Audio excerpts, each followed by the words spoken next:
Hi guys, welcome back to my channel. आज है 12 नवंबर 2021 और दिन है फ्राइडे। हम करेंगे द हिंदू न्यूज़पेपर की न्यूज़ एनालिसिस और डिस्कस करेंगे वो आर्टिकल जो कि मोस्ट इम्पॉर्टेंट है हमारे एग्ज़ाम पर्सपेक्टिव से। तो लेट्स सी फर्स्ट आर्टिकल आपकी स्क्रीन पे दिख रहा होगा। चेन्नई से रिलेटेड है ये। चेन्नई में काफ़ी भारी वर्षा हो रही है। आप जैसे कि आप यहाँ पे देखो, डायग्राम में देख सकते हो क्या हालत है। लोग अपने आप को बचाने के लिए किस कदर आ गए हैं, सेव करने की कोशिश कर रहे हैं अपनी लाइफ्स लोग यहाँ पे। तो ये हुआ क्या है कि ये जो इतनी भारी वर्षा क्यों हो रही है तमिलनाडु में। जब मानसून शुरू होता है तब तो यहाँ वर्षा होती नहीं है, तब तो रेन होती नहीं है, बट अब हो रही है। तो ये रीज़न क्या दिया जा रहा है कि भाई जो बे ऑफ बंगाल है ना, वहाँ पे ये मानसून जो वेदर सिस्टम है वहाँ से ये शुरू हुआ है और ये जो है इसने क्रॉस किया कोस्टल रीजन, और ये नॉर्थ तमिलनाडु में एंड साउथ आंध्र प्रदेश में चला आया और वहाँ पे जाके काफ़ी भारी वर्षा कर रहा है। तो इसके रिगार्डिंग काफ़ी सारे अलर्ट भी जारी किए गए हैं और इसमें हमारी जो नेशनल डिसास्टर रिस्पॉन्स फोर्स है वो भी अपना आ गई है रिलीफ पहुंचाने के लिए लोगों को, और स्टेट डिसास्टर रिस्पॉन्स फोर्स वो भी यहाँ पे वर्क कर रही है ताकि लोगों को रिलीफ मिल सके। तो गाइस, यहाँ से हमारे लिए जो इम्पोर्टेंट हो जाता है कि क्या एग्ज़ाम पर्सपेक्टिव से रेन हो रही है, ये तो ठीक है, मतलब ठीक नहीं है वहाँ के लोगों के लिए, काफ़ी ज़्यादा वर्षा हो रही है, it's not good for them. But अब हमें क्या जानना है कि यार ये इतना ऐसे क्यों, मतलब इतना कंटिन्यू रेन्स हो रही है यहाँ पे। देखो, पहला रीज़न तो साफ साफ सी बात है कि जब आप क्लाइमेट के साथ छेड़छाड़ करोगे तो क्लाइमेट थोड़ा ना आपको छोड़ देगा। वो भी कहीं ना कहीं क्या होता है, एवरी एक्शन हैज़ रिएक्शन, ठीक है। तो अब भाई क्लाइमेट चेंज हो रहा है, जाहिर सी बात है, तो ये कहीं ना कहीं क्लाइमेट चेंज का भी पार्ट है। दूसरी चीज़ कि जब मानसून वापस जाता है ना, जैसे सबसे पहले मानसून कहाँ पे आता है, केरला में आता है जून के मंथ में। तो वहाँ पे बारिश, और जब जून में केरला में बारिश होती है ना, तो ये केरला से कोई ज़्यादा दूर तो है नहीं, जैसा कि आप डायग्राम में देख सकते हो। इधर साइड केरला का पार्ट है, ये तमिलनाडु। भाई ये पूरा सूखा रह जाता है उस टाइम पे, क्योंकि लीवर्ड साइड पड़ता है ये। तो इधर नहीं होती है वर्षा बिल्कुल भी उस टाइम पे, जब साउथ वेस्ट मानसून आता है तब तो यहाँ रह जाता है सूखा। बट जब थोड़ी बहुत इनको वर्षा तब मिल जाती है जब ये नवंबर अक्टूबर में रिट्रीट यानी मानसून वापस होके आता है। तो जब मानसून वापस होके आता है ना, तो तब यहाँ पे वर्षा हो जाती है। और जो वेस्ट बे ऑफ बंगाल में मानसून उठता है, वहाँ वो क्या होता है, वो मानसून जो बे ऑफ बंगाल में उठता है, में यहाँ से भी कुछ ना कुछ क्या होता है कि मानसून बनता है बे ऑफ बंगाल में भी। तो आपको पता होगा ये जो हमारा नॉर्थर्न हेमिस्फेयर है, हमारी अर्थ क्या कर रही, कंटिन्यू रोटेट होती है। रोटेट होने के कारण इसमें कोरलिस इफेक्ट लगता है, और कोरलिस इफेक्ट क्या करता है, जो विंड सिस्टम होता है ना, उसको इफेक्ट करता है। तो जो हमारा नॉर्थर्न हेमिस्फेयर, इसमें काउंटर क्लॉकवाइज जो एयर है, विंड है, वो उसकी डायरेक्शन होती है। तो क्लॉकवाइज डायरेक्शन आपकी ऐसी होती है, तो एंटी क्लॉकवाइज डायरेक्शन क्या होगी, कुछ इस टाइप की, ठीक है। तो यहाँ पे काउंटर क्लॉकवाइज डायरेक्शन होती है। काउंटर मतलब इस टाइप से यहाँ पे जो डायरेक्शन चलती है वो काउंटर क्लॉकवाइज चलती है। तो होता क्या है कि जब वेव बंगाल में मानसून उठता है, तो आपको पता होगा एक अराकाम रेंज है, अराकान रेंज है, अराकाम भी बोलते हैं इसको। तो जो म्यांमार से भारत को अलग करती है, एक तरीके से बॉर्डर भी बनाती है अराकाम रेंज। तो वेव बंगाल में मानसून उठता है तो वो क्या करता है, अपना एंटी क्लॉकवाइज घूमने की कोशिश करता है, और वो जाके अराकाम रेंज से टकरा जाता है। और वहाँ से क्या होता है, जब टकराएगा तो जाहिर सी बात है कुछ पार्ट वापस आ जाएगा, वापस आता है। तो वो पार्ट भी वापस आता है, वो भी इस साइड, हमारे जो ईस्टर्न इंडिया है इस साइड वर्षा करता है, ठीक है। और सेकंड, जो रिट्रीट मानसून वापस होके आ रहा है, तो वो हमारा जो कोरोमंडल कोस्ट है तमिलनाडु का, यहाँ पे बारिश करता है। ये जनरली होता है। बट वो बिकॉज अब इतना क्लाइमेट चेंज हो रहा है, तो एक अनएक्सपेक्टेड रेन भी हो रही है, जैसे कि इस टाइम आप देख रहे हो कि काफ़ी ज़्यादा मात्रा में यहाँ पे वर्षा हो रही है। तो गाइज़, ये इसका रीज़न था। अब हम ना थोड़ा सा समझ लेते हैं कि भाई ये रिट्रीट मानसून क्या होता है। देखो गाइज़, ये जो हमारा कोरोमंडल कोस्ट है ना, जिसमें ये तमिलनाडु वगैरह पड़ता है, आंध्र प्रदेश पड़ता है, केरला, कर्नाटका, ये सब ईस्टर्न पार्ट। तो इसमें ना विंटर में सीज़न में रेन होती है, क्योंकि रिट्रीट ऑफ मानसून। अब देखो इसका रीज़न क्या है, ये जो हमारी नॉर्थ ईस्ट से मानसून आता है ना, नॉर्थ ईस्ट साइड से, बे ऑफ बंगाल के साइड नॉर्थ ईस्ट से, ये क्या करता है, जब बे ऑफ बंगाल में पहुंचता है तो वहाँ से मॉइस्चर पिक कर लेता है, यानी वहाँ से जो मॉइस्चर होता है वो पकड़ ले लेता है। तो ये जब आगे बढ़ता है, मॉइस्चर के साथ जब ये आगे बढ़ता है तो इसको क्या मिलता है, ईस्टर्न घाट मिलता है। ईस्टर्न घाट है ना जो हमारा, ये इंडिया इधर ईस्टर्न घाट है, इधर वेस्टर्न घाट है। तो जब ये ईस्टर्न घाट से मिलता है तो ये ईस्टर्न घाट ना इसके लिए एक तरीके से ऑब्स्ट्रक्शन का काम करता है। और फिर क्या करता है, ये जो विंड्स होती हैं इससे टकरा जाती हैं और कोरोमंडल कोस्ट पे क्या करती हैं, रेन करती हैं विंटर सीजन में। तो अब ये जो ईस्टर्न घाट से टकराने के बाद क्या होता है, जो north east monsoon bay of Bengal से मॉइस्चर लेके आता है वो ईस्टर्न घाट से टकरा के कोरोमंडल कोस्ट यानी तमिलनाडु, आंध्र प्रदेश इस साइड में ये विंटर सीजन में रेन करता है। तो ये आपको समझ में आ गया होगा कि कैसे वर्क करता है। और मैंने बता दिया यहाँ से नॉर्थ ईस्ट मानसून के थ्रू ही वर्षा हो पाती है कोरल, और जब साउथ वेस्ट मानसून चलता है तब तो भाई यहाँ पे बहुत स्कैंट रेन सी होती, बिल्कुल नाम मात्र लिया होती ही नहीं है, सूखा रह जाता है। ठीक है, वो क्या बोलते हैं, रिटरिंग मानसून यानी जब मानसून वापस जा रहा होता है इसको विड्रॉइंग मानसून भी बोलते हैं। अब ये स्पेशली कहाँ वर्षा करता है, तमिलनाडु में वर्षा करता है। तो गाइस यहाँ से आपको समझ में आ गया होगा कि भाई ठंड का सीज़न शुरू हो गया, अक्टूबर नवंबर का टाइम चल रहा है। ठीक है, और ये रेन हो रही, तो ये रेन क्यों हो रही है आपको समझ में आ गया होगा आई होप। अब यहाँ से ये तो आपको मैंने समझा दिया कि ये रिट्रीट मानसून की वजह से हो रहा है। और क्यों हो रहा है, क्योंकि यहाँ पे ईस्टर्न घाट है, उससे टकरा के क्या करती हैं, जो भी नॉर्थ ईस्ट मानसून आता है जो वे बंगाल से मॉइस्चर लेता है वो यहाँ पे अपना बारिश के फॉर्म में, रेन के फॉर्म में यहाँ पे छोड़ देता है। अब सेकेंड चीज़, क्या इंडिया ने कोई एफ़र्ट किए हैं, जैसे अब चेन्नई में वर्षा होने वाली या कहीं पे फ्लड आने वाला कुछ भी, तो इंडिया ने क्या क्या एफ़र्ट किए हैं इनको पहले से अलर्ट करने के लिए, तो ये भी हमें पता होना चाहिए। तो पहला तो गाइस है कि इंडिया ने एक पहला जो एफ़र्ट किया है वो मानसून मिशन ऑफ इंडिया, इसका नाम है मानसून मिशन ऑफ इंडिया। ये इनिशिएटिव है अर्थ साइंस का, इसको 2012 में लॉन्च किया गया था। इसमें क्या है, इसमें न्यू अप्रोच यूटिलाइज़ किए गए, हाई रेजोल्यूशन इक्विपमेंट्स है वो लगाए गए, सुपर पैरामीटराइजेशन किया गया, डेटा असिमुलेशन किया गया, और भी बहुत तरह की टेक्नोलॉजीज़ इसमें इम्बिल्डेड हैं जो हमारा मानसून मिशन ऑफ इंडिया है जो अर्थ साइंस ने स्टार्ट किया है। तो ये क्या है, ताकि फोरकास्ट कर सके। अब पहले मतलब जो भी फोरकास्ट करनी है मेट्रोलॉजिकल डिपार्टमेंट को, वो एक इफ़ेक्टिव या मतलब एक तरीके से कह सकते हैं कि थोड़ा सा सही डेटा प्रोवाइड कर सके।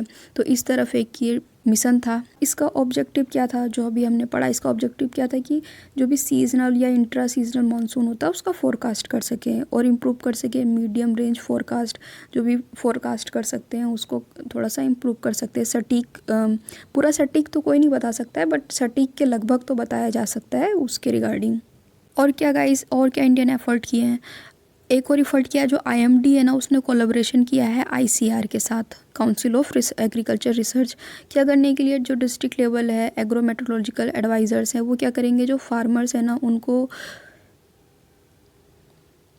उनको उनकी देसी भाषा में एडवाइस देंगे, जो भी जो फॉर्म्स हैं उनको लेके कि भाई कब आप अपने जो फसल है कब उसको बोना है, मतलब उगाना है, जो रेन्स है वो कब होने वाली है कब नहीं होने वाली है, या रेन्स कितने टाइम के लिए डिले होने वाली है। तो आप अपने क्रॉप में चेंज कर सकते हो, दूसरी क्रॉप लगा सकते हो, क्योंकि रेन नहीं होगी, मानसून ऐसा होने वाला है। तो एक तरीके से इरिगेशन जो मतलब सिंचाई को उसको मैनेज करने के रिगार्डिंग। तो ये सब ना हमारी जो मेट्रोलॉजिकल डिपार्टमेंट है उसने एफर्ट किए हैं एग्रीकल्चर डिपार्टमेंट के साथ मिलके। और क्या कर रहा है, जो इंडियन मेट्रोलॉजिकल डिपार्टमेंट है उसने मेट्रोलॉजिकल सपोर्ट प्रोवाइड करने के लिए जो सेंट्रल वाटर कमीशन है उसके लिए एक फ्लड वार्निंग्स भी ये इशू करता है। अब यहाँ पे क्या और चीज़ें कि जो सुपर कंप्यूटिंग है मिशन है वो लाए जाने की बात करी जा रही है कि जो नेशनल सुपर कंप्यूटिंग मिशन है वो क्या करेगा, वो जो अभी हम इतना फोरकास्ट एग्जैक्टली नहीं कर पाते हैं तो उसको फिल करेगा, उस गैप को एक्यूरेट मानसून फोरकास्ट किया जाएगा। तो ये कुछ गवर्नमेंट के एफर्ट्स थे जो फोरकास्ट कर सके, मतलब इसको जो भी यहाँ पे रेन हो रही है उसके रिलेटेड। तो गाइज़ यहाँ से आपको ये कंप्लीट आर्टिकल समझ में आ गया होगा। आई थिंक इसमें अब कुछ भी नहीं रह गया जो नहीं समझने वाला है, सारी चीज़ समझ में आ गई। अब हम चलते हैं अपने नेक्स्ट आर्टिकल पर। गाइस जो नेक्स्ट आर्टिकल आप अपनी स्क्रीन पर देख रहे हो ना, वो आप देख रहे हो क्लाइमेट से रिलेटेड है। इंडिया मतलब सीख कर रहा है $1 ट्रिलियन पैसे की मांग कर रहा है। क्यों मांग कर रहा है, जो इसने टारगेट्स किए हैं उसको जो टारगेट्स किए हैं ताकि उन टारगेट को हम कंप्लीट कर सकें। अब आपको पता होगा कि मोदी जी ग्लासगो मीटिंग में गए थे और वहाँ पे कुछ वादे करके आए हैं। आप सभी को पता होगा, एक बार फिर से उन पे नज़र डाल लेते हैं वो मोदी जी ने कौन कौन से वादे किए हैं, थोड़ा सा आप देख लो। पहला तो मोदी जी बोल के आए हैं कि भाई हम ना अपना जो नॉन फॉसिल एनर्जी कैपेसिटी है उसको बढ़ा के 500 गीगावाट कर देंगे 2030 तक। अभी इसका पहले टारगेट कितना था, 450 गीगावाट। अब इन्होंने वहाँ पे जाके 50 गीगावाट और बढ़ा दिया। Due two of the world leader होते हैं, थोड़ा सा उनका भी प्रेशर होता है, तो अब क्या कर दिया इन्होंने, 500 गीगावाट कर दिया है। अभी तो हम फॉसिल फ्यूल पे भाई बहुत ज़्यादा डिपेंडेंट है। ओके, नेक्स्ट इन्होंने बोला है कि जो हम इलेक्ट्रिसिटी की हमारी रिक्वायरमेंट है, जो इलेक्ट्रिसिटी जनरेट करते हैं अपनी कंट्री में यूज़ करते हैं, उसका हम 50% इलेक्ट्रिसिटी 2030 तक हम रिन्यूएबल एनर्जी से मतलब रिन्यूएबल एनर्जी से प्राप्त करेंगे। अब भी आपको पता होगा कि कोल क्रंच हो रहा है अपनी कंट्री में, न्यूज़ आ रही है पावर कट वगैरह का ऐसा इशू चल रहा है। तो अभी ऑलरेडी हमारी कंट्री कोल क्रंच से जूझ रही है और हम लोग ना बहुत ज़्यादा मात्रा में कोल बाहर से इंपोर्ट करते हैं। आपको पता होगा कि इस वक्त 2021 से 22 में हम लोगों ने $1125 बिलियन का हमने कोल इंपोर्ट किया है। तो जो हमारी इलेक्ट्रिसिटी है ना, अप्रोक्स 90% इलेक्ट्रिसिटी हम कोल पे ही डिपेंडेंट है, कोल से ही हमारी इलेक्ट्रिसिटी जनरेट होती है। तो अब ये टारगेट जो 2030 तक की हम 50% तो हम रिन्यूएबल एनर्जी से अपनी इलेक्ट्रिसिटी जनरेट करेंगे 2030 में, तो ये टारगेट रख दिया। ये टारगेट भी काफ़ी टफ लग रहा है। अब ये टारगेट सब कैसे कंप्लीट होगा भाई, अपने आप तो कंप्लीट नहीं हो जाएगा। हम लोग डेवलपिंग कंट्रीज़ है, इतना इकोनॉमिकली स्ट्रॉन्ग नहीं है as compare to European countries, G7 countries. तो इसलिए हमारे जो एनवायरनमेंट मिनिस्टर हैं ये सब क्या बोल रहे हैं कि भाई हमें इतना $1 ट्रिलियन की ज़रूरत है। ये जो हम वादे करके आए हैं ना, तभी ये पूरे हो पाएंगे जब आप हमें $1 ट्रिलियन प्रोवाइड करवाओगे। तो वादे तो हो गए हैं, अब देखो ये कैसे पूरे होंगे। अब नेक्स्ट क्या बोलता है कि नेक्स्ट इन्होंने तीसरा क्या बात रख के आए हैं कि ये रिड्यूस करेंगे अपना जो भी कार्बन एमिशन करते हैं ना, 1 बिलियन टन कम कर देंगे 2030 तक। एक इन्होंने ये वादा कर दिया। दूसरा कार्बन इंटेंसिटी को लेके वादा कर दिया है कि ये जो है इकोनॉमी में हम लोग जो 45% से कम कर देंगे। एक ये वादा कर दिया। और क्या कर दिया है, कंट्री अचीव करेगी नेट ज़ीरो का गोल 2070 तक। अभी ना आप ये सुन रहे हो नेट ज़ीरो बहुत ज़्यादा न्यूज़ में चल रहा है और बहुत सारे लोगों को ये नेट ज़ीरो का मतलब भी नहीं पता होगा। और गाइज़ ये रिसेंटली एग्ज़ाम में मुझे क्लियरली ये याद नहीं आ रहा है कि पीसीएस में पूछा था कि आईएएस में पूछा था, 2021 में जो एग्ज़ाम हुआ है ये नेट ज़ीरो का कॉन्सेप्ट पूछ लिया गया था। अब मैं यहाँ पे आपको बता दूँ कि अपकमिंग एग्ज़ाम में भी ये नेट ज़ीरो बहुत ज़्यादा चर्चा में पूछा जा सकता है। ये नेट ज़ीरो का मतलब क्या है, देखो मैं इसको आसान भाषा में आपको बता दूँ। जो नेट ज़ीरो का मतलब है, नेट ज़ीरो का मतलब है कि आप जितना भी कार्बन एमिशन कर रहे हो तो ये आपकी ज़िम्मेदारी है कि जितना आपने एनवायरनमेंट में कार्बन एमिशन एटमॉस्फेयर में रिलीज़ किया है, आप अपनी कुछ ऐसी टेक्नोलॉजी, ऐसे पार्क सेटअप करो कि जितना आपने एमिशन किया है ना उतना ही आप उसको एब्जॉर्ब कर लो। यानी कि आपने जितना पार्ट निकाला है ना कार्बन एमिशन का, अगर आपने 10% कार्बन एमिशन किया है तो 10% आप कंज्यूम कर लो, ठीक है। तो उसको बोल देंगे कि एटमॉस्फेयर में जितना छोड़ा उतना आपने वापस ले लिया है। तो आपको ऐसे बहुत सारे प्लांट्स होते हैं, प्लांट्स आप प्लांटिंग कर सकते हो। बहुत सारे ऐसे प्लांट्स होते हैं जो इतनी ग्रीन हाउस गैसेस होते हैं उनको कम करने के लिए हेल्पफुल होते हैं।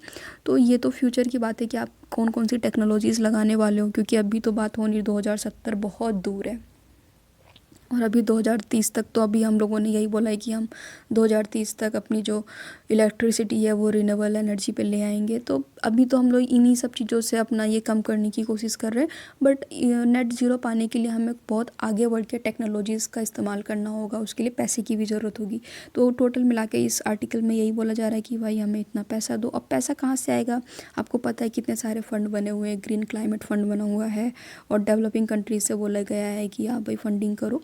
तो ये यहाँ पे ऐसे डिमांड रखी जा रही है। जो मीटिंग अभी भी कंटिन्यू है COP26 को लेके, तो भाई आप इतना फ़ंड प्रोवाइड करो तो जो मोदी जी वादा करके आए हैं तो ये सब भाई पूरे किए जा सके। बिकॉज विदाउट फंडिंग तो हम कंप्लीट नहीं कर पाएंगे, कहाँ से टेक्नोलॉजी सेटअप करेंगे। वैसे ही हमारे कंट्री में जॉब को लेके इतनी क्राइसिस चल रही है। तो गाइज़ ये तो था इस आर्टिकल से। अब चलते हैं हम अपने नेक्स्ट आर्टिकल पर। नेक्स्ट आर्टिकल आपकी स्क्रीन पे आ चुका है। क्या है कि देखो भाई 12 करोड़ से ज़्यादा ना ड्यू हैं सेकेंड डोज के लिए। आपको पता होगा ना कि जब वैक्सीन की पहले फ़र्स्ट डोज़ लगनी थी तो बहुत सारे लोग हेजिटेट हो रहे थे लगवाएं कि ना लगवाएं, फिर लगवा ली गई, मतलब कैंपेन चले, गाँव-गाँव गए लोग, लगा मतलब जो वैक्सीन लगा रहे थे वो उन्होंने कैंपेन किए गाँव-गाँव जाके और लगा दी। अब एक वैक्सीन तो लगा दी, एक डोज़, उनको बोला गया है भाई दूसरी डोज़ भी लगवानी है इतने दिन के बाद। अब मेरे जान पहचान में भी काफ़ी लोग हैं जिन्होंने एक डोज़ लगवा ली है और दूसरी डोज़ नहीं लगवाई है, पता नहीं क्यों नहीं लगवाई है। तो ऐसे करके ना देखो 12 करोड़ डोजेज़ ड्यू हैं, तो ये काफ़ी बड़ा अमाउंट है। तो यहाँ पे यही बोला जा रहा है कि देखो अब मोदी जी ने क्या किया है कि भाई दोनों डोज़ लगवाओ। अब ये जो मिनिस्टर हैं हमारे, ये भी बोल रहे हैं कि वैक्सीन की शॉर्टेज नहीं है कंट्री में। कभी सोच रहे हो कि वैक्सीन की शॉर्टेज है, इस वजह से वैक्सीन नहीं मिल रही है लोगों को, सेकेंड डोज़ नहीं हो पा रहा है, ऐसा कुछ नहीं है। वैक्सीन अवेलेबल है और एक ये जो स्वच्छ सुरक्षा कवच का फैसला है, मतलब कि जो भी सिटीज़न एलिजिबल है वैक्सीनेशन के लिए उनको वैक्सीन दी जाए, एक सुरक्षा कवच बनाया जाए, मतलब कि उनको वैक्सीनेटेड किया जाए। तो वैक्सीन अवेलेबल है बट भाई सेकंड डोज़ के लिए लोग आ ही नहीं रहे। तो अब उसके लिए क्या मोदी जी ने क्या बोला है कि हर घर दस्तक एक कैंपेन चलाया है नरेंद्र मोदी जी ने। इसमें क्या आपको कॉल भी जाएगी, कॉल करके बुलाएंगे कि भाई आपका सेकंड डोज़ का टाइम था, नहीं लगवाई, अब आके लगवा लो। और जिनका आने वाला है तो उनको कॉल की जाएगी।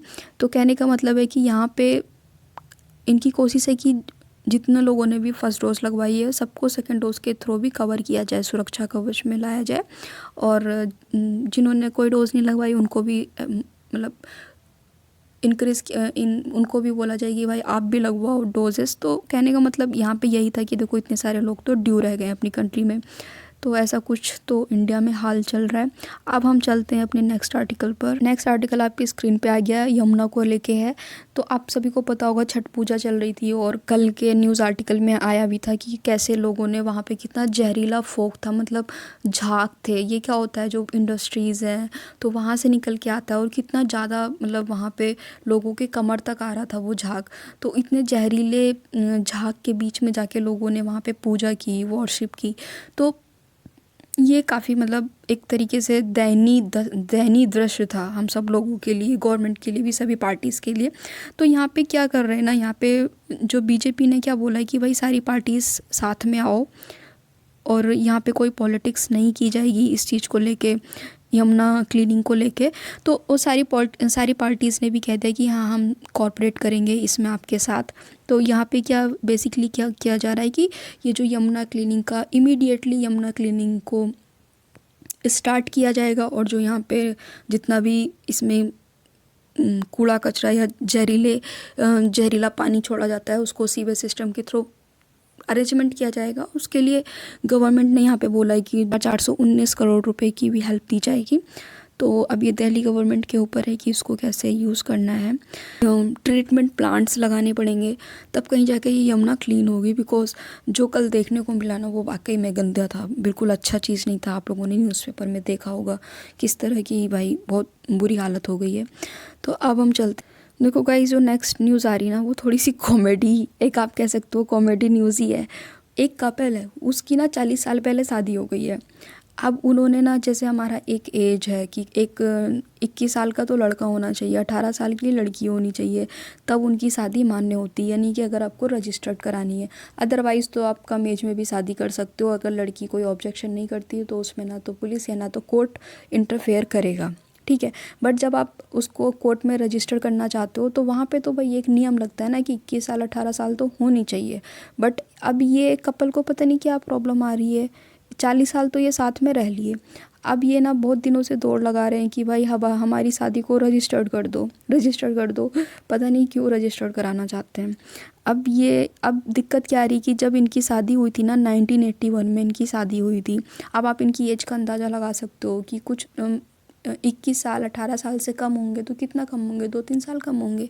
तो 40 साल तो शादी को भी हो गए हैं, तो 60 साल इनकी एज अप्रोक्स आप लगा सकते हो। अब इनको याद आ रहा है कि हमें अपनी शादी रजिस्टर्ड करानी है।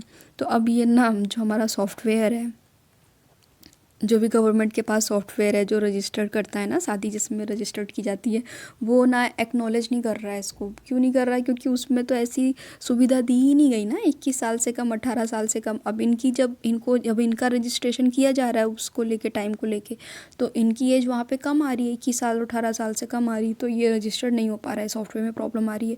तो ये यहाँ पे एक थोड़ा सा कॉमेडी, मुझे तो ये कॉमेडी ही लग रहा है, कुछ और नहीं लग रहा है।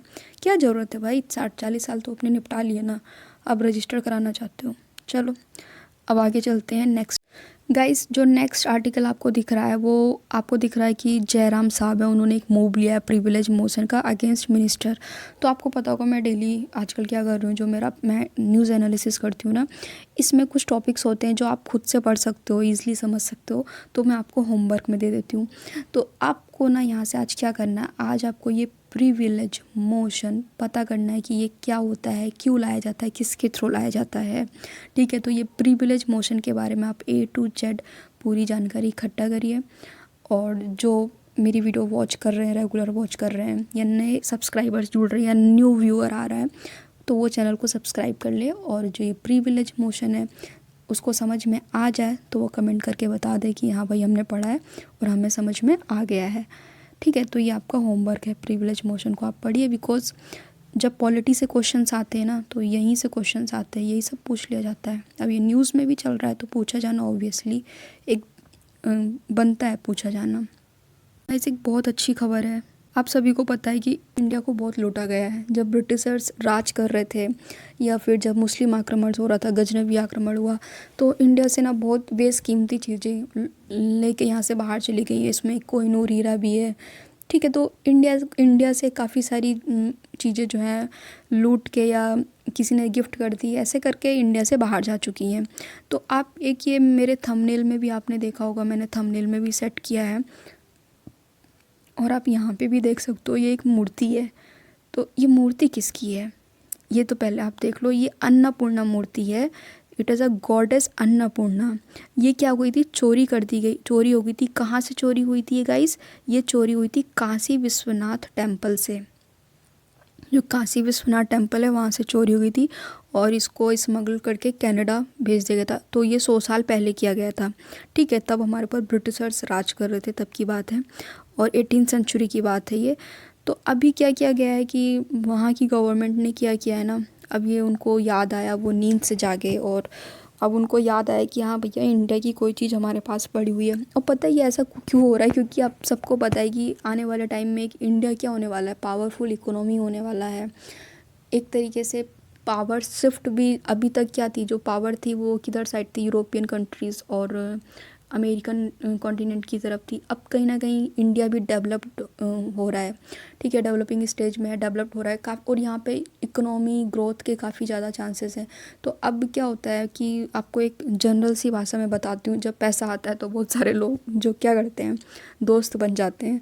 तो कुछ कहानी ऐसी इंडिया के साथ भी हो रही है, क्योंकि इंडिया भी अभी आने वाले समय में क्या करेगा, ग्रोथ कंटिन्यू करेगा, और एक टाइम ऐसा होगा कि हम लोग टॉप कंट्रीज़ में आ जाएंगे। ठीक है, तो क्योंकि इंडिया के पास ना सारे रिसोर्सेज हैं। अभी तो क्या दिक्कत चल रही है कि प्रॉपर पॉलिसीज़ नहीं बन रही गवर्नमेंट की, बट अब लोग एजुकेट हो रहे हैं, जितने भी यंगस्टर्स हैं वो भी एजुकेट हो रहे हैं। और बहुत अब हम आपने देखा होगा कि जो नासा में है, नासा में भी क्या इंडियंस हैं काफ़ी ज़्यादा। तो अभी क्या, जब उनको पैसा मिलेगा इंडिया में ही, तो वो बाहर नहीं जाएंगे, इंडिया में ही अपना इन्वेस्ट करेंगे। तो ऐसे लेके मेक इन इंडिया प्रोग्राम, बहुत सारी चीज़ें अपना बहुत सारे प्रोग्राम्स हैं जो क्यू में है, रखे गए हैं। तो कहीं ना कहीं इंडिया आने वाले टाइम में एक ग्लोबल लीडर साबित होने वाला है। तो ये बात हर कोई जानता है, अभी इतनी जल्दी तो नहीं, बट आने वाले टाइम में हो जाएगा। तो अब भाई देखो, सब नींद से जाग रहे हैं, और जागने के बाद क्या कर रहे हैं कि जो कनाडा गई थी ना अन्नपूर्णा की मूर्ति, देखो मूर्ति तो भाई वाकई में बहुत सुंदर है, देख सकते हो आप, है ना, कितनी अच्छी है। 18th सेंचुरी का आइडल है ये।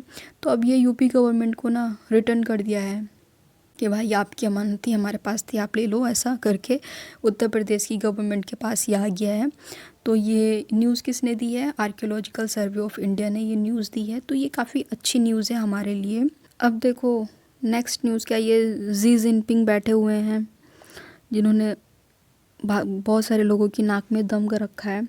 अब ये क्या बात कर रहे हैं, ये कोल्ड वार की बात कर रहे हैं। इनकी तो ऑलरेडी यूएस के साथ कोल्ड वार चली रही है। अब भाई तुम ऐसा काम देखो, कैसी फ़ोटो में बैठे हैं पीछे, कोल्ड वेव्स चल रही हैं। तो ये कोल्ड वार की बात कर रहे हैं। अब भी देखो इनका क्या है, इनको ना एकदम से चिढ़ मच जाती है, इंडिया किसी के साथ कुछ कर ले या यूएस कोई ग्रुप बना ले, ये ग्रुप बनाए, ये कहीं कब्जा करे, ये बोले ये मेरी जगह है, तो इसको सही लगता है। दूसरा कुछ करे तो इसको ना बड़ी चिढ़ मचती है। तो अब भी आपको पता होगा कि पीछे क्या किया था, जो ऑस्ट्रेलिया को एक सबमरीन दी गई थी यूएस की तरफ से, तो उन्होंने एक अलायंस बनाया था। वो मैं अलायंस आपको दिखा देती हूँ कि क्या किसके थ्रू जो सबमरीन थी वो क्लियर की गई थी। तो ये क्या हुआ था ना कि जो यूएस है, ब्रिटेन है और ऑस्ट्रेलिया है, यानी कि ट्रिपाइलेटरल इन लोग के बीच में त्रिपक्षी एक तरीके से अलायंस था ये। तो उन्होंने अनाउंस की थी न्यू सिक्योरिटी अलायंस, मतलब एक सिक्योरिटी से रिलेटेड था। अब ये किस में, ये भी हमारा ये जो इंडो पैसिफिक रीजन है, इस रीजन की बात की गई थी। तो इन्होंने ऑस्ट्रेलिया को क्या किया, न्यूक्लियर सबमरीन्स पहुंचाई हैं। तो अब ये चाइना इस डील को लेके क्रिटिसाइज़ कर रहा है।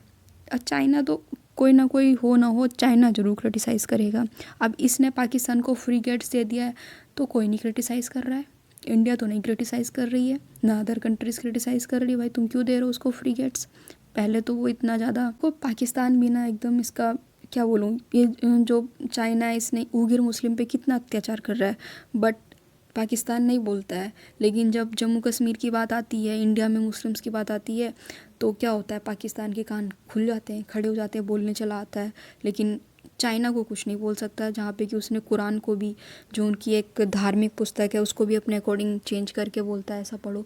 तो कितनी गलत चीज़ है, कोई स्टैंड नहीं ले रहा हो चाइना के अगेंस्ट वहाँ पे उइगर मुस्लिम्स। तो अब चाइना के तो कारनामे बहुत बड़े बड़े हैं। कोविड एक तरीके से, चाहे जानबूझ के दिया हो या ना दिया हो, ये चाइना की ही देन थी पूरी दुनिया को। और क्या पूरी दुनिया झेल रही है, कितने लोगों ने अपने लोगों को खो दिया इसमें। तो अब ये कोल्ड वार की बात कर रहे हैं। क्योंकि कोल्ड वार ऐसा क्यों है, ऐसा इन्होंने बोल दिया क्योंकि भाई यूएस ने और ब्रिटेन ने, ऑस्ट्रेलिया ने एक अलायंस बना लिया सिक्योरिटी को लेके, जिसके थ्रू कि क्या किया जा रहा है, ऑस्ट्रेलिया को सबमरीन प्रोवाइड करी जा रही है। तो भाई इनको बड़ा दिक्कत हो रही है कि सब कुछ यही रखेंगे, सबमरीन भी यही रखेंगे, फ्रिगेट्स भी यही रखेंगे, सारे एरिया पे भी यही कंट्रोल करेंगे। ऐसी मेंटलिटी लेके कुछ चाइना चलता है। ठीक है गाइस, तो इस आर्टिकल में यही था कि मीटिंग हो रही है, वहाँ पे जाके ये जी जिनपिंग बोल रहे हैं कि भाई कोल्ड वार शुरू हो सकता है, ऐसी मेंटलिटी ना बनाएं आसपास की कंट्रीज़।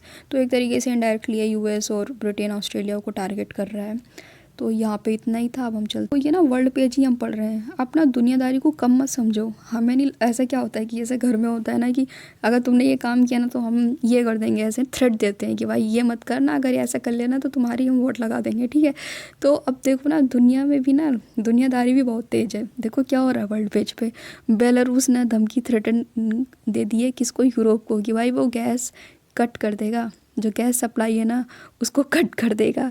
देख रहे हो क्या क्या हो रहा है, ये सब चीज़ें हो रही हैं। सिर्फ ये ऐसा हमारे घर में या हमारे मोहल्ले या हमारी रिश्तेदारी में नहीं होता है, ये ना पूरे वर्ल्ड में फैला हुआ है बेलारूस। अब थोड़ा सा ना आप एक काम करो, मैं भी आर्टिकल आपको समझाती हूँ, बट उससे पहले ना आप ये देख लो कि बेलारूस कहाँ पे है।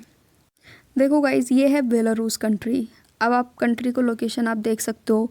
ये कंट्री किससे बॉर्डर कर रही है, पोलैंड से बॉर्डर कर रही है, यूक्रेन से बॉर्डर कर रही है।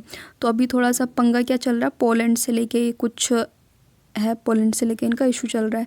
अब होता क्या है कि इधर आप देख सकते हो ये है रसिया। ठीक है, तो रसिया से ना इन यूरोपियन कंट्रीज़ को एक गैस पाइपलाइन आ रही है जो बेलारूस से होके जाती है। तो अब ये गैस लाइन यहाँ से आ रही है, बेलारूस से होके ही जाएगी ना, जाहिर सी बात है, जब रसिया से आ रही है। पोलैंड इधर ये यूरोपियन कंट्रीज़ है सारी। तो आपको यहाँ से बेलारूस की एक जो पोजीशन थी वो मैप में समझ में आ गई। तो अब वापस हम आर्टिकल पर चलते हैं। जिस गैस पाइपलाइन की मैं बात कर रही थी वो थी रसिया यमल यूरोप गैस पाइपलाइन। तो ये बेलारूस से होकर जाती है यूरोप की तरफ।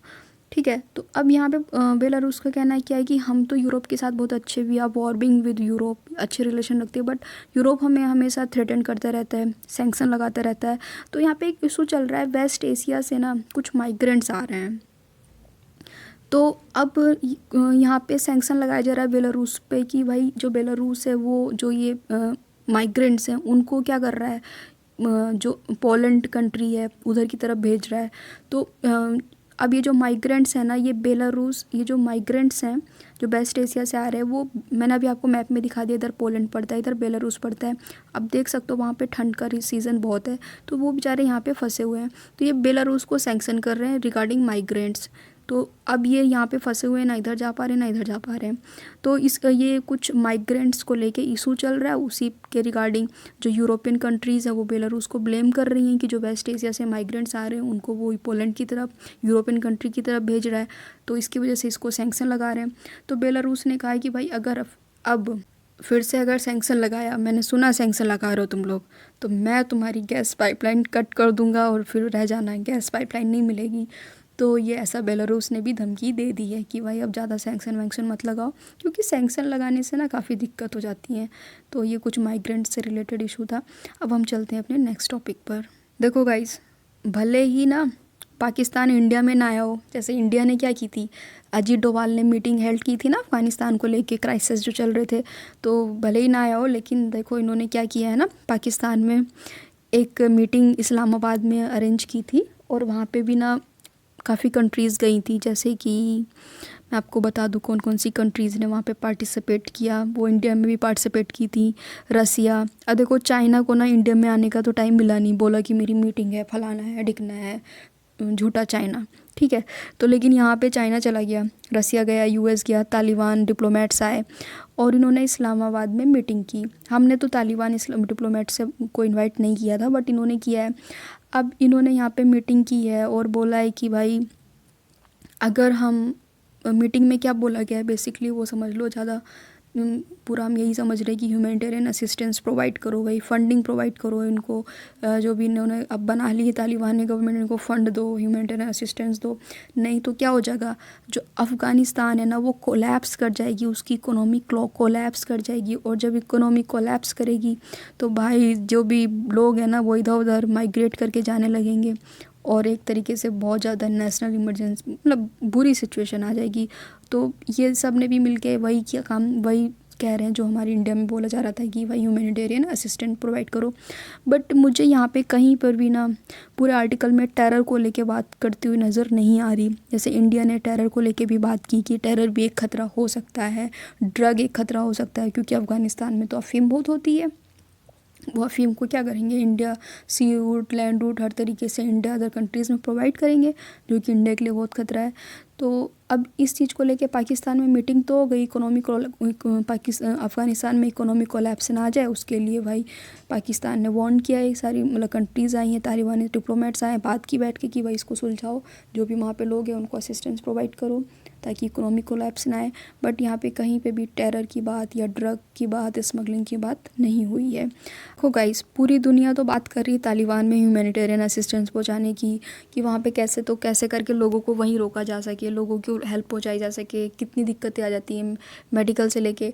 और तालिबान क्या कर रहा है, तालिबान ने एक हजारा स्टैचू था उसको रिप्लेस कर दिया है। ये हजारा कौन थे, ये इन्होंने जब तालिबान के विरुद्ध लड़ाई लड़ी और जेल में बंद थे और शहीद हो गए थे, तो इन्होंने, जो अफ़गानिस्तान की गवर्नमेंट थी, उन्होंने इनका स्टैचू बनाया था। बट जैसे कि आपको पता है कि जो तालिबान है ना वो बहुत स्ट्रिक्ट है इन सब मामलों में। वो एक इस्लामिक, मतलब अकॉर्डिंग टू तालिबान, तो उसको क्या बोलता है कि इस्लाम में रोका गया है ह्यूमन फॉर्म, मतलब आप ह्यूमन का चित्र नहीं बना सकते हो, पेंटिंग या स्कल्पचर नहीं बना सकते हो, या प्रिंटेड फोटोग्राफ्स, ये सब एक्सट्रीम केसेस में ही आप कर सकते हो। तो इस तरीके से वहाँ पे बहुत सारे पोस्टर्स थे बिजनेस को लेके, सब चीज़ें हटा दी गई हैं जब से तालिबान ने टेक ओवर किया अगस्त के मंथ से। तो अभी जो वहाँ पे ये हजारा का स्टैचू था वो उसको रिप्लेस करके वहाँ पे कुरान रेप्लिकेट कर दी गई है। तो ये तो इन्होंने तालिबान ने यहाँ पे किया है। अभी तालिबान के बारे में, ये तो वही वैसा ही बच्चा हो गया जिसके खाने के इंतज़ाम पूरी दुनिया कर रही है, वो अपने ही खिलौनों में मस्त है, ठीक है। तो ये तालिबान ऐसा कर रहा है, ये आपको समझ में आ गया। अब देखो नई न्यूज़ हम यहाँ पे देखेंगे क्या है, गल्फ़ स्टेट्स है ना। अब गल्फ़ कंट्रीज़ कौन सी हैं वो मैं फिर से आपको मैप में दिखा दूँगी, मैं ऑलरेडी दिखा चुकी हूँ। आपको पता होगा इज़राइल के साथ ना गल्फ़ स्टेट्स का ना 36 का आंकड़ा रहता था। क्यों रहता था आपको पता है, इज़राइल पैलेस्टाइन इशू के वजह से। इज़राइल पैलेस्टाइन इशू बहुत बड़ा इशू है, वो किसी अलग वीडियो में समझेंगे, बट अभी इतना समझ लो, इज़राइल पैलेस्टाइन इशू जो एक डिस्प्यूट चल रहा था, उसको लेके गल्फ़ कंट्रीज़ थोड़ा सा इज़राइल से नाराज़ रहती थी। बट ऐसा फर्स्ट टाइम हो रहा है ये देखिए कि मतलब कुछ नई चीज़ हो रही है। क्या हो गया है, जो गल्फ़ स्टेट है ना, उन्होंने नेवल एक्सरसाइज हेल्ड की है। किसके साथ होल्ड कर रहे हैं? इजराइल के साथ, ऐसा यूएस ने स्टेटमेंट दिया है। यहाँ पे कौन कौन सी गल्फ़ कंट्रीज़ हैं जो पार्टिसिपेट करने वाली हैं, कुछ के नाम दिए गए हैं मिलिट्री कोऑपरेशन में। एक तो यूएई है, बहरीन है, जो इजराइल के साथ वर्क करेंगी। तो अब थोड़ा सा हम इनको मैप में देख लेते हैं, बिकॉज मैप में इनकी लोकेशन देखना बहुत ज़रूरी है, क्योंकि इससे क्या होता है ना, इसके रिगार्डिंग बहुत सारी गल्फ़ हैं, स्ट्रेट है, वहाँ से क्वेश्चंस आ जाते हैं। तो गाइस, ये आप जो पूरा पेनिनसुलर देख रहे हो ना, ये इसमें इन जो भी कंट्रीज़ आती हैं इनको बोलते हैं गल्फ़ कंट्रीज़, ठीक है। तो ये तो हो गया यूएई, ये जो येलो पार्ट्स मैं ऐसे इसको ब्लिंक कर रही हूँ तो आपको दिख रहा है, ये तो हो गया यूएई, यानी पॉइंट दिख रहा है ना, रेड डॉट आपको दिख रहा है यहाँ पे, ये हो गया बहरीन। तो ये दोनों अभी मिलके क्या करने वाले हैं, इजराइल के, यहाँ से बहरीन और यहाँ से यूएई, इन दोनों ने इजराइल के साथ मिलके एक नेवल एक्सरसाइज करने का सोच लिया है। तो आपको ये गल्फ़ कंट्रीज़ की देखो थोड़ा सा लोकेशन समझ में आ रही होगी, है ना।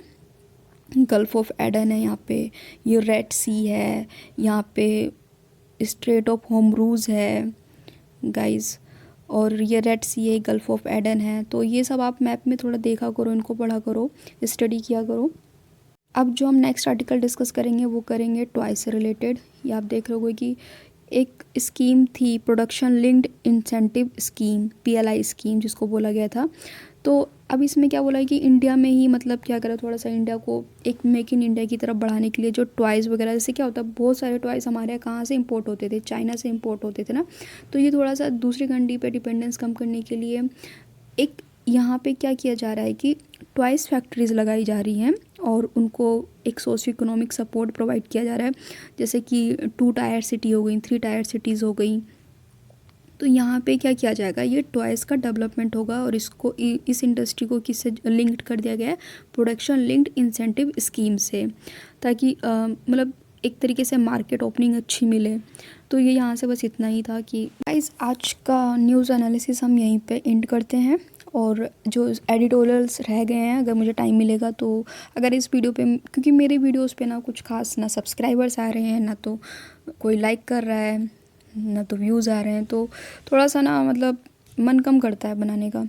लेकिन अब मैंने कुछ ऐसा बेड़ा उठा लिया बनाने का, तो मैं न्यूज़ एनालिसिस तो कर देती हूँ गाइस। लेकिन अगर अभी इसका एडिटोरियल सेक्शन बाकी रह गया है, अगर एडिटोरियल सेक्शन को भी इसी में करती तो वीडियो लंबी हो जाती। तो मैंने सोचा कि मैं एडिटोरियल सेक्शन को अलग से निपटा दूँगी, अलग से वीडियो बना दूँगी। तो मैं एडिटोरियल सेक्शन को मैं इवनिंग में कंप्लीट करूँगी, बट तभी करूँगी जब मैं पहले दिन में देख लूँगी कि भाई क्या व्यूज़ आ रहे हैं, कितने व्यूज़ हो रहे हैं इस मेरी वीडियोज़ पे, या सब्सक्राइबर इंक्रीज़ हो रहे हैं कि नहीं।